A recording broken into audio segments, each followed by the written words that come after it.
On the topic of having a reservation, I have a lot of personal experience with this, but one that stands out particularly is I was at the lake. This is years ago, maybe 7 years ago, the last time I had a cigarette. I was at the lake with my wife and my brother, my brother's family. We're down there, and I would not smoke cigarettes around the kids, around my brother's kids, or around my parents that were there.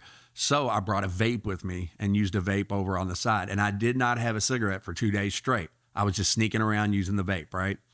And as we're packing up and we're about to leave the lake, we're driving home, and there was a pack of cigarettes in the console of my truck. And Elena looks at me. She's like, well, you don't need these no more. And I said, yeah, I think I'm done. I don't think I'm going to smoke another cigarette. She said, well, here, let me just throw them out the window. And I paused for a second and said, no, don't do that. Leave them right here. It hit me in that moment. That's a reservation. What was coming out of my mouth was, I think I'm done. I'm not going to smoke anymore, but don't throw my cigarettes away just in case. Okay. That's a reservation. I had every intention somewhere deep inside of smoking a cigarette later on once I got home, that I needed to leave the pack in the truck and I didn't want to waste them.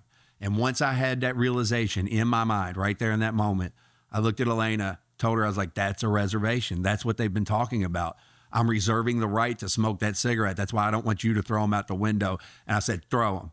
She threw them out the window. I have not had a cigarette since. That was about 7 years ago. But realizing that what was coming out of my mouth was not matching my intentions. Truth be told, going back to the reason I don't believe in triggers, okay?